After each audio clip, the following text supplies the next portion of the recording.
Fiachra is my name. I'm a partner in the small firm of Baines & Company Solicitors based beside the forecourts.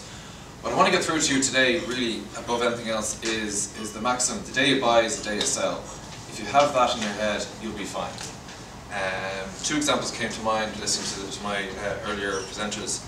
I had one client, or young couple, buying a house in South County Dublin last year. There had been a Felix window put into the attic. It was not supported, there was not the necessary structural work put to it, and simply had to advise them to pull out. They lost a dream home, everything they had wanted, but it was too risky. And above all anything else, that's really what you've got to learn. So what I'll deal with quickly, just very quickly, how the auction will be conducted. First of all, presumably everybody going in with the assumption that you're dealing with the highest bidder. If there is a reserve price, the auction does not, or the property does not come up for sale or available to purchase until the property has reached or passed that reserve price. What our friend Robert spoke about earlier on was that quite often you hear about guide prices or revised minimum reserves. That is only what the auctioneer or what the perception of the property will be valued at. You're dealing in two simple concepts. First of all, is there a reserve price? And secondly, has it reached that reserve price? If it has, you're dealing at the highest price possible. What you should also consider is that it may not be relevant in the current circumstances, but quite often you do find that vendors may bid in order to get the other purchasers up the ante and get them to the reserve price, or they perceive to be the reserve price.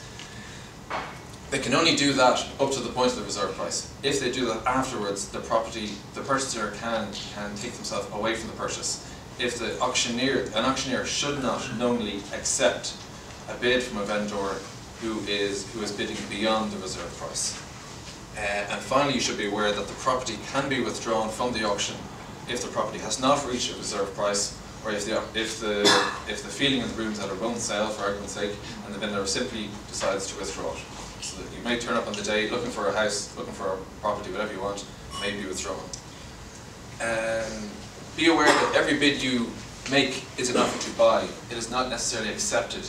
It is accepted when the auctioneer bangs his gavel or bangs his hammer and declares that your bid has been accepted as the highest bid.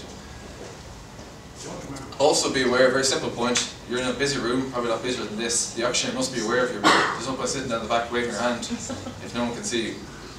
And be aware that no accepted bid shall be retracted. So when you make your bid, if it is accepted, you have a binding contract. There and then you will be asked to give your deposit and sign a note memorandum with the auctioneer to confirm that you have now executed a binding contract. Which leads me on to really the most important part of this presentation, is the fact that you have due diligence. And remember the maxim: the day you buy is the day you sell. When you're dealing with a sale by private treaty, you get an opportunity to review the contract without signing it. You get an opportunity to review the title, and I believe you made that point earlier on, to review the title in advance. The purchaser solicitor quite often has an opportunity to amend, delete, or insert a clause into that contract to their client's satisfaction, to make that contract, I suppose, to avoid any loophole or difficulty that might arise. If in an auction you do not get that opportunity, you take it lock, stock and barrel. As it is, you take it whether you like it or not. You simply have no choice. The vendor or solicitor will be there to read out the conditions of the contract.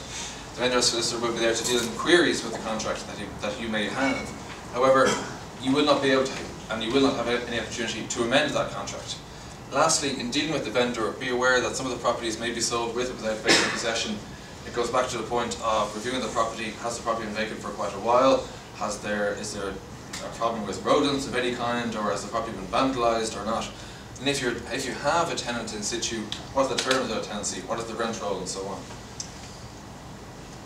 As a purchaser, it's extremely important to get the contract documentation, to get the title behind it, review it. What are the problems? Are there any problems? Is there planning permission? Is there a title in respect of the purchaser or the vendor? Is the vendor even, or is the bank? Have they repossessed it or not? Is it sale by receiver? Is it sale by liquidator? All these complications arise, and in today's market, these complications arise more often than not. My experience has been that the standard conveyance no longer exists. The standard conveyance needs to take 2, 3, 4 months at this stage because of these extra complications. Again, the disadvantage with buying in an auction is that you cannot amend the contract. You take it as it is, you cannot deal with it, you cannot make any query. However, if you have time in your hands, if you get a hold of the documentation in advance, you can make maybe a quiet phone call to the vendor or solicitor. Look, I see there's an issue here, I see you've made a special point of this particular issue. Have you anything that you can maybe pacify me and keep me happy about? Is there something behind that you can tell me on a without prejudice basis? They may or may not be able to help you, but at least you can make that effort. In respect of the good marketable title, it's not so much that it's good that the day you buy, you can day you sell. If you're getting finance and if it's a distressed property or if there's a difficulty with a particular part of that property, it must be good and marketable to your lender as well. You may have to approach your lender in advance to make sure that they are happy with any qualifications you have on that property. The planning permission may not be up to date. The development may not be completed. There may not be a car parking space. Something as simple or bigger than that.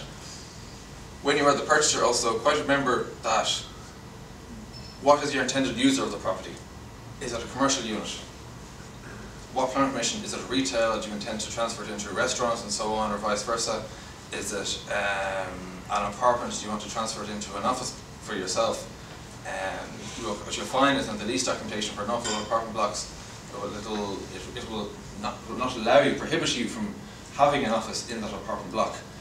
And it's quite important to realise that if you're buying it, you're going to use it, what are you going to use it for? It's open buying and picking and poking, and then you can't do anything about it after the event. Above all anything else, what I can get across to you is that, I know I'm probably the boring biddy of the group here, but the maxim, the day you buy is the day you sell. If you do all your work in advance, get prudent advice from your solicitor, your lender, your financial broker, and your respective property and architect advisors, everything should be all right in the day. So if any questions, I'll deal with them now or perhaps following the event. Sorry. Just one quick one. You mentioned that if the bids go above the reserve, the auctioneer has to sell. But the auctioneer doesn't have to disclose the reserve, so no. You never know. No. You never know. No, you might never know. Although what's interesting about it, you also have someone that they did declare the reserve. That's what's new about it. Yeah, it is, and it's a welcome point.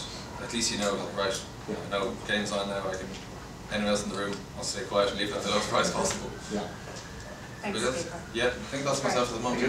Would you get information on management companies, or was that part of a due diligence exercise? You may not get it at the contract stage, but you may get the full amount, but at least you can make searches to establish if the management company is still alive, has been struck off or not.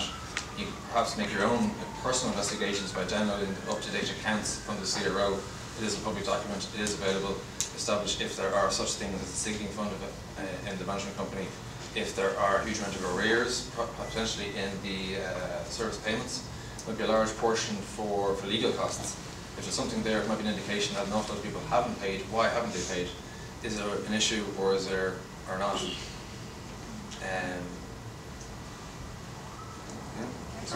No, thank you very much. That's great.